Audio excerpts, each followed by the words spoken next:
14 ఏళ్లు చంద్రబాబు నాయుడు గారి పాలన చూశారు. 3 సార్లు సీఎం గా కూడా పనిచేశాడు. మరి మీకు మీ ఇంటికి ఏం చేశాడో మీరంతా ఆలోచిస్తే మహిళా సాధికారత కోసం డ్వాక్రా సంఘాలు, చేయూత, పసుపు కుంకుమ, షీ ఆటోలు, తల్లి బిడ్డ ఎక్స్ప్రెస్, బడికొస్తా సైకిళ్లు, చంద్రన్న పెళ్లి కానుక, దుల్హన్ పథకం, దీపం పథకం, వితంతు పెన్షన్లు, చంద్రన్న సంక్రాంతి కానుక, రంజాన్ తోఫా, క్రిస్మస్ కానుక, రైతుల కోసం రైతు రుణమాఫీ, ఎన్టీఆర్ జలసిరి, నీరు చెట్టు, పొలం పిలుస్తోంది, Annadata Sukhibhava, drip irrigation subsidy.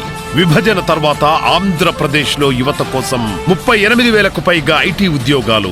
IT hub గా విశాఖ, అనంతపురం జిల్లాల్లో కియా, చిత్తూరులో ఎలక్ట్రానిక్ పరిశ్రమలు, కర్నూలులో సౌర విద్యుత్ పరిశ్రమలు, విశాఖలో ఫార్మస్యూటికల్ పరిశ్రమలు, అంబేద్కర్ విదేశీ విద్యానిధి, బీసీ స్టడీ సర్కిల్స్, నెలకు 2,000 నిరుద్యోగ భృతి, fee reimbursement, Gnanabhoomi portal, VIT, SRM, అమృత విశ్వవిద్యాలయాలు, డిఎస్సి ద్వారా 17.6 ఉద్యోగాలు, పోలీస్ రిక్రూట్మెంట్లు, స్వయం ఉపాధి రుణాలు, యువతకు ఇన్నోవా కార్లు, పట్టిసీమ ఎత్తిపోతల, ఫీడర్ అంబులెన్సులు, పోలవరం 70% పూర్తి, గోదావరి కృష్ణా జలాల అనుసంధానం, ఎన్టీఆర్ గృహాలు, ఇంకా మరెన్నో.